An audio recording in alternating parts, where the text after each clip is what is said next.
Mr. Chairman, I find the comments that the testifier is making Mr. Kenyatta. deeply disrespectful and disparaging. Mr. Kenyatta. Mr. Chairman.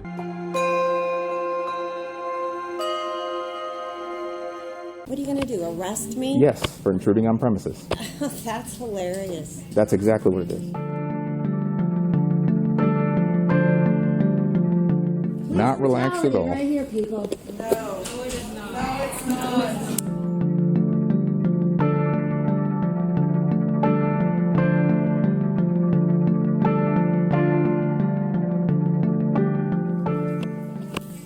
Ma'am, I'll say, if they ask you to leave, you have to leave. My money's in this bank, and I'm going to take it out. Well, then you have to And abide by the after I rules, do that, and you have the to have a mask rules on. This is a state. It's not. Businesses have the right to refuse service, even if you're not wearing a mask. That's their choice. My money out. Awesome. Well, you need to go and get a mask and then take your money out. You're not allowed to do. I've been waiting here Ma'am, for about 10 listen, minutes. we're going to do this the easy way or the hard way. What are you going to do, arrest me? Yes, for intruding on premises. That's hilarious. That's exactly what it is. Yeah, and you believe in this? I believe in Do it. you believe in this? The laws, yes. The law says that I do not have to wear a mask. You can, not in public, My but you're not in public. rights. You're not in My- public. Yes. this I'm not is a going to argue with you public about place. this. This is not a public place. This is a next in private line. business. I'm gonna do No, my you're not. business. We're going to go outside. Are you serious? Do I look like I'm kidding? Well, I don't know, because Let's walk obviously outside. you've got some issues I've got issues. that you're taking away Okay. people's human rights. Okay.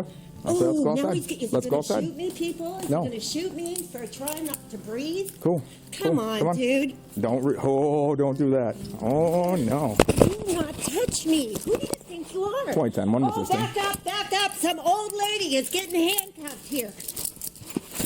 Here, people. Ow!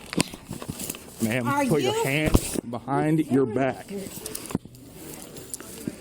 Say, you don't stop resisting. Stop. Is anybody gonna, like, get real here? Really? Relax. No one's gonna get real? Wow. Come on. Oh, are you gonna smash my head to the ground now? Now you're smashing my arm into my private area? Your private area? Yeah. Put your hands behind your back.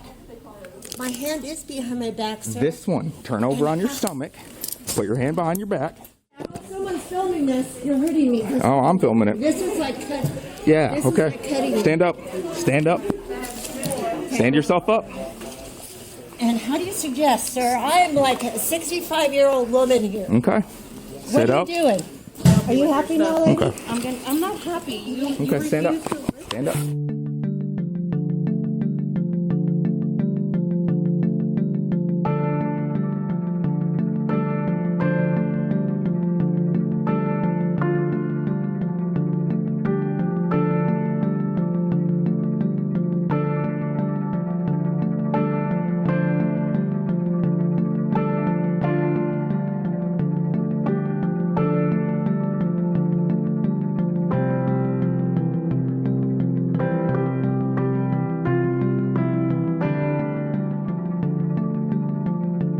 Effective next Wednesday, all businesses of any type are allowed to open 100%.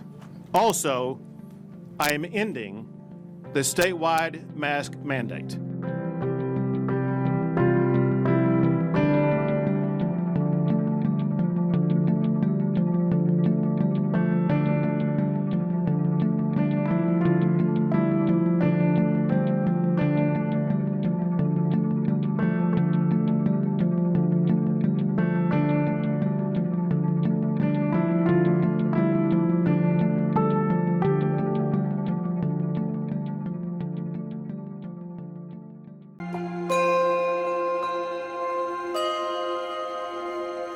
The real minimum wage, let's be honest, is not $7.25, it's $0 an hour. You are clearly, an evangelist when it comes to not paying workers fairly.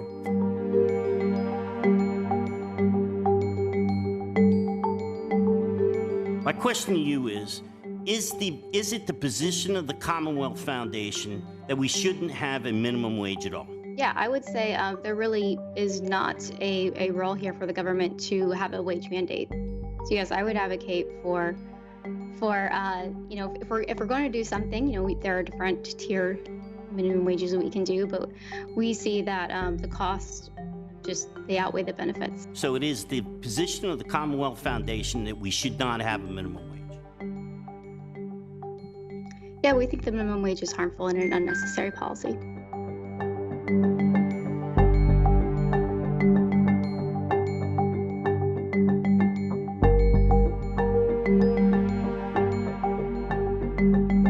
I want to thank you first of all for your honesty, that your official position is that there should be no minimum wage. And so, you know, if it's $1 an hour, sure, fine by the Commonwealth Foundation, fine by you.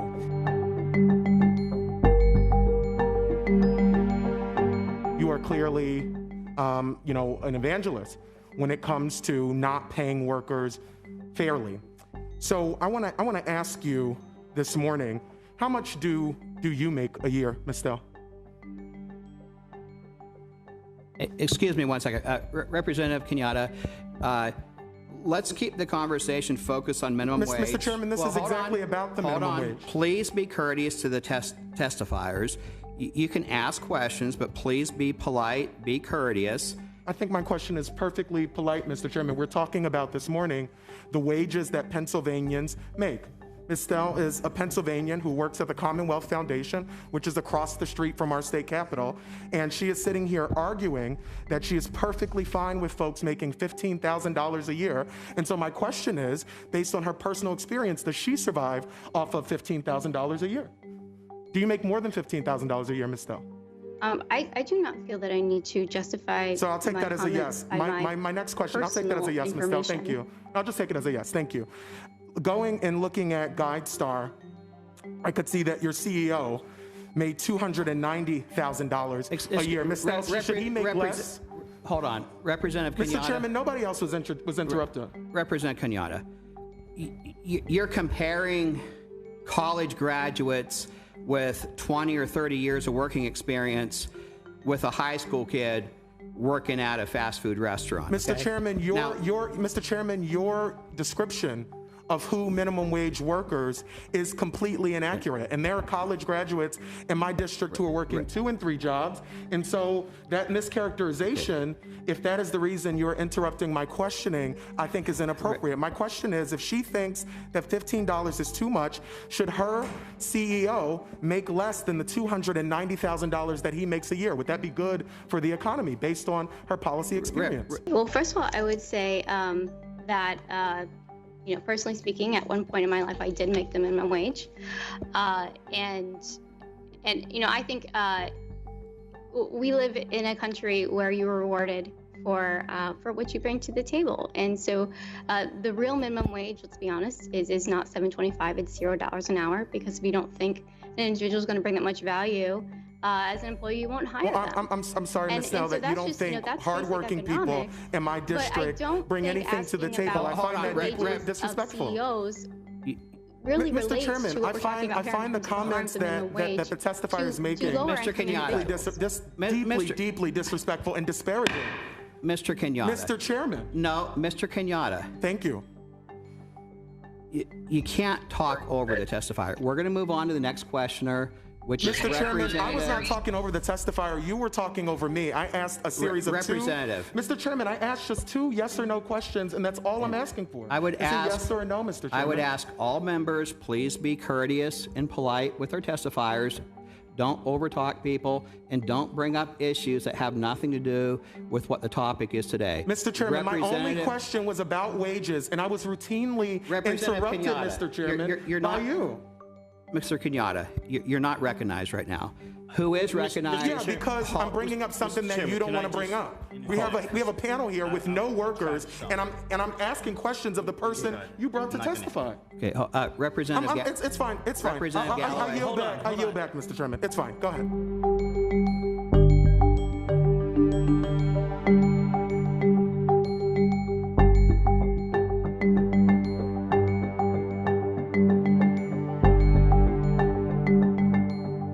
Raising the minimum wage allows Pennsylvanians to work their way out of poverty. It saves tax dollars. It helps local communities. No one who works hard in Pennsylvania should be living in poverty, period. I'm pleased that the Biden administration also sees the importance of ensuring that workers earn a living wage. But Pennsylvania cannot wait for the federal government to act. We have a responsibility right here to the workers right here in Pennsylvania. And we must act now, right here in Pennsylvania, to raise our minimum wage. Raising the minimum wage will help workers. It will bring more money into local businesses. It will stimulate our economy. But most importantly, it is the right thing to do.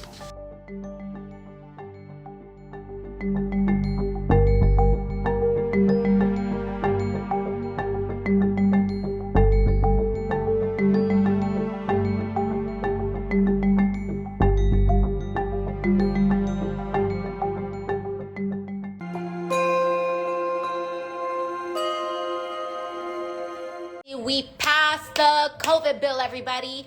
We got it. Checks are coming out. Did we get everything we wanted? Absolutely not. But did we get things that are going to change people's lives? Absolutely yes.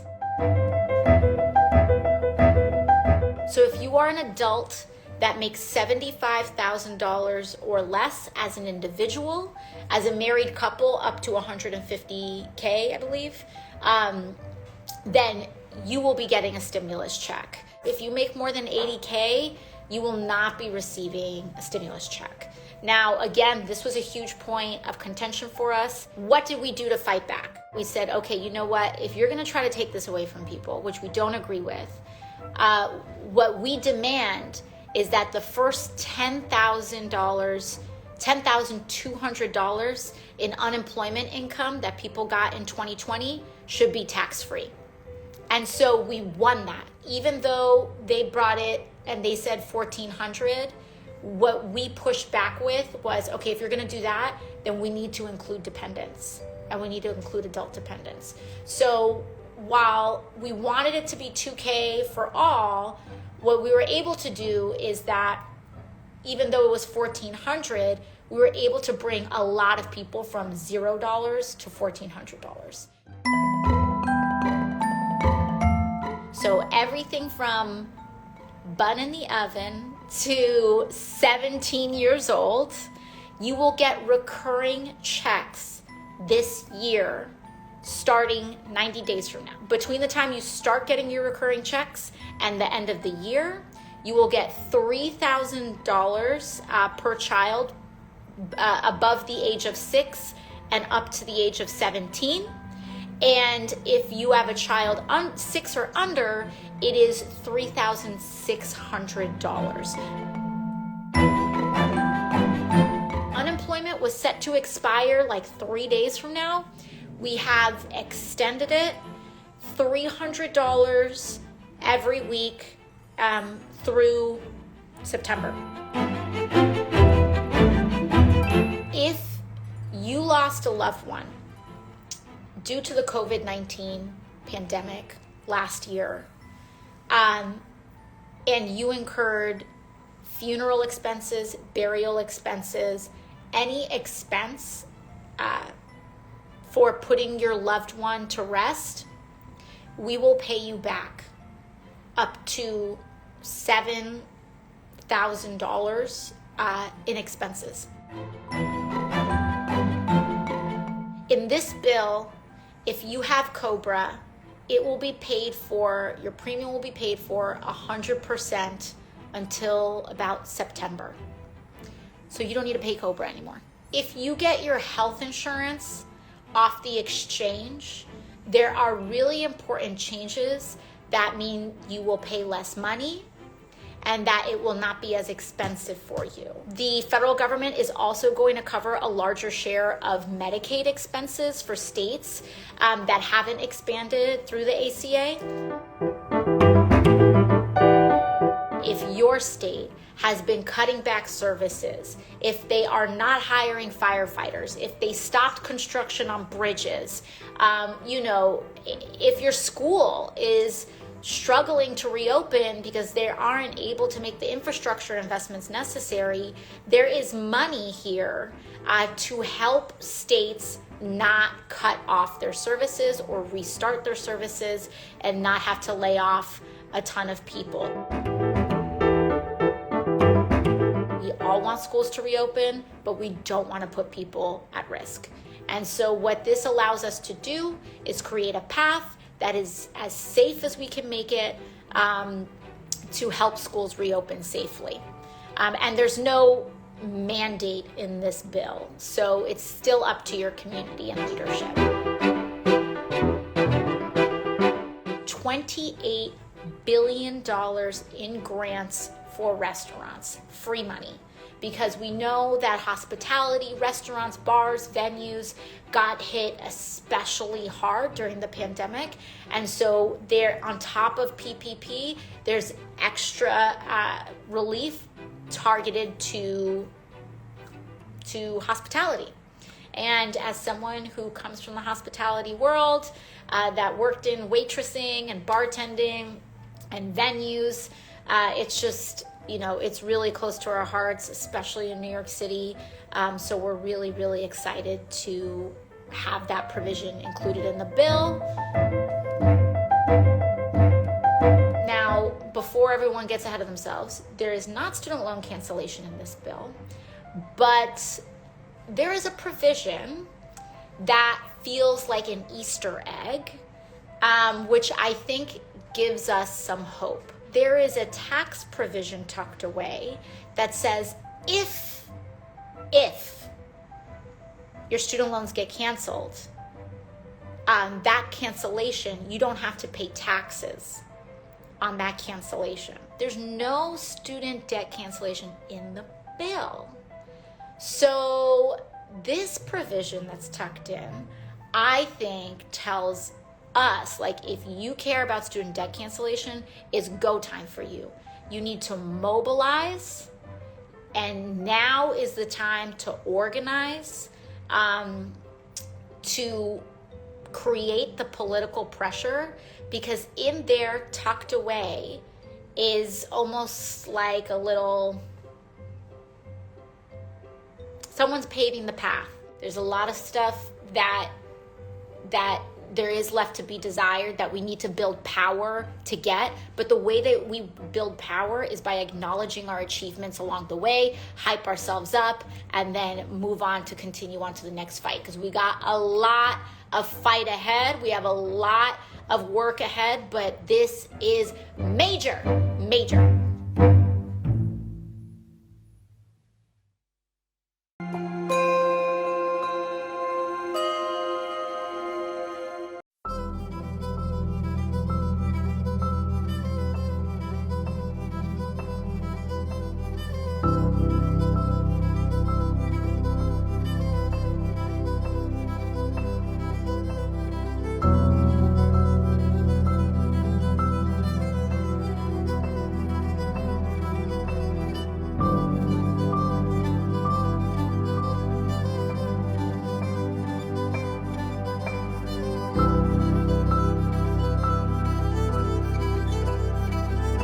The worst cruelty is the chicken breeds Costco uses. They grow unnaturally large, unnaturally fast. The result is devastating for the birds.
pregnant women are going to fight our wars. It's a mockery of the U.S. military.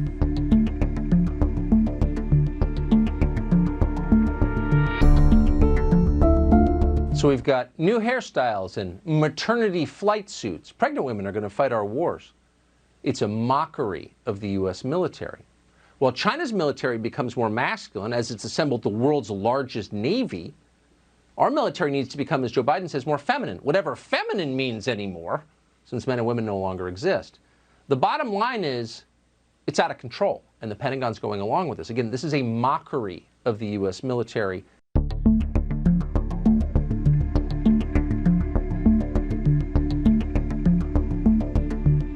Making good progress, designing body armor that fits women properly, tailoring combat uniforms for women, creating maternity flight suits, updating requirements for their hairstyles. And some of it is going to take an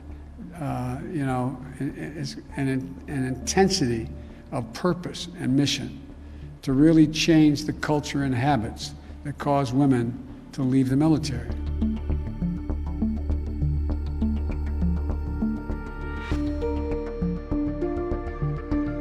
Women have served, fought, and died for this country for hundreds of years. The Pentagon really furious that they even have to discuss this, that he would bring this up, because it's frankly so ridiculous. The Pentagon press secretary adding to it a little while ago, speaking out publicly about the Pentagon's views and the views of Defense Secretary Lloyd Austin.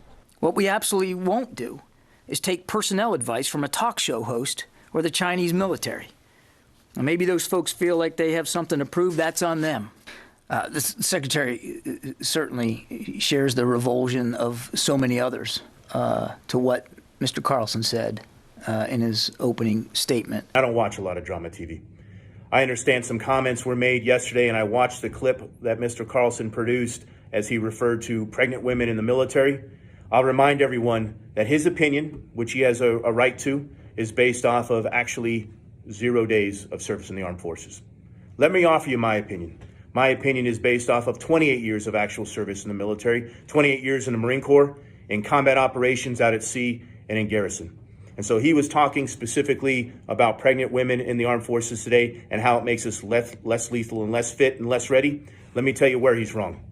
Those decisions were made by medical professionals, by commanders, and our civilian leadership that allows for women to have more time with their children, to recuperate, to get fit and ready, to take that time that's necessary that our medical professionals know is needed, which actually makes us a more lethal and ready and fit force, ready to fight the wars of today and the wars of tomorrow.